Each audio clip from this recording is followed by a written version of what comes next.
Good morning. Morning. How are you, Dr. Mary? I am well, my lover. How are you? I'm all right. I'm all right. Good. Glad it's Friday. Yeah, me too. Very glad it's Friday.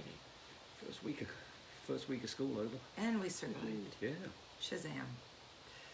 So today we're talking, what do you want to call it?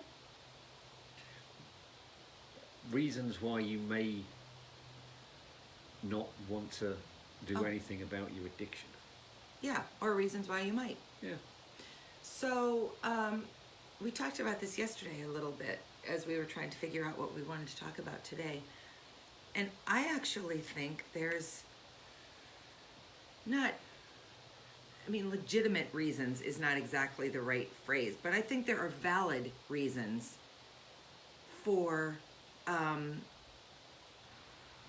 not giving up an addiction.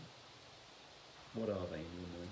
Okay, so yes, as the non-addict who doesn't really know, let me tell you my thoughts, and then you can respond, because I think that's kind of interesting.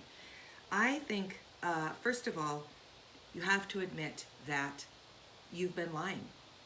You have to admit that you were wrong, that all the time somebody caught you doing something and you made up an excuse, actually they were right and you were wrong. And I don't care who you are or where you have fallen in life, that's hard to do. Second of all, you have to realize that probably for the rest of your life to be successful, you have to live in a culture that treats alcohol and recreational drugs as an easy given, and you can't participate. And I think that's probably challenging. Third of all, you just have to physically go through the process of getting it out of your system, which I think, again, from a speculative standpoint, if you have done that before, you have some semblance of what a toll that takes on your mental and physical self. Next, I think maybe you are afraid that you're going to wake up and realize that you have destroyed everything good in your life. And at least when you are addicted to something, it's not quite so present that it's terrible. But if you're sober and it's terrible, that feels really scary.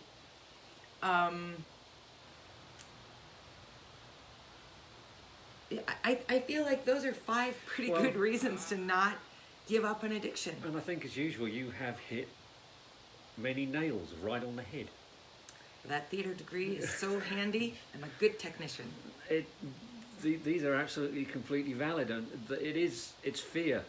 You have to admit you're powerless over what's ailing you, which means that you have to admit you're wrong. And when you're addicted to something, the way you hang on to whatever level you're trying to work at, you feel like you're doing everything right. So it becomes an annoyance to actually think about having to listen to what is in fact reason. You're afraid of help because you're afraid if it doesn't work. You're afraid of what you have to do to get that help. You have to stop being a bad liar. A chronically bad liar is something that all addicts have said that I've talked to. Oh yeah, I was a really bad liar, but I thought I was really good at it. But you got to trust me, when you don't have to do that anymore, it's fantastic.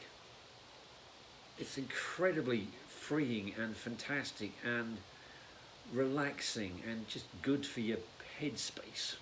Okay, so let's move then to why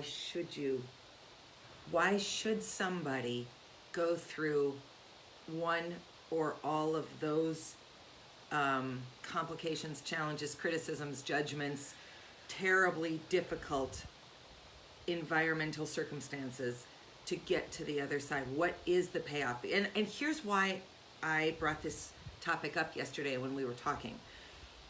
I can't tell you the number of women who have written to me and said, I can't get my husband to watch this stuff.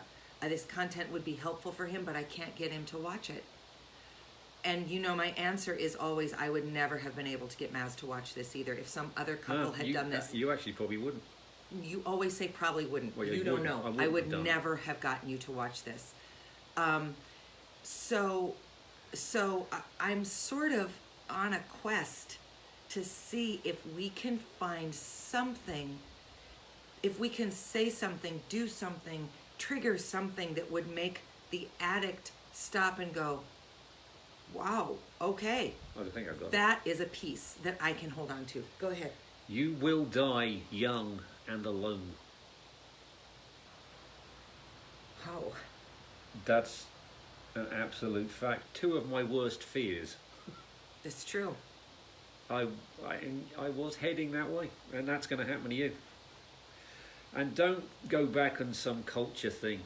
I've heard people say to me, yeah, but you're Irish, or I'm Irish and we're a nation of drinkers. That isn't actually true anymore. One of my biggest fears about going anywhere, and we went to England when I was first sober. The year later we went to Ireland for 2 fantastic weeks. And I told Dana, my biggest fear, I'm in Ireland, I'm in a bar, what the hell do I do? The most choices of non-alcoholic beers and virgin cocktails I came across was every bar we went to in Ireland. Yep. It was amazing. Irish people have clued into the fact that drinking like an Irishman is stupid. Yeah. Yeah. I mean, you said to me once when you first met me, you lot must just have one huge liver. Yeah. We have clued into the fact that that's bad. Yeah. And more importantly, which I was so shocked by, actually in England and Ireland, was how there's just, like, nobody raises an eyebrow over there if you order a non-alcoholic beer. What they say then is, what kind? Yeah. Like, you would never go into a bar in America and go, I'll have a beer. There's 4,000 kinds of beers. Do you remember the only time that a bartender said something funny to me? We were in Oxford. Okay. And I said, do you have any of that because I had a non-alcoholic beer of my friend Liam because he stopped drinking too, not because he's an alcoholic. And, you know, that's his story to tell. Yes. Anyway. But I never heard of there was Labatt's Blue, it's non-alcoholic Beck's Blue, that's what it is. I said, have you got any Beck's Blue? And this barman said, what do you want to drink that for? And I just thought, you know what, you small-minded douchebag, just give me the drink. Yeah. But beyond that, nobody batted an eye. Nobody looked twice at you. And they had multiple kinds and options.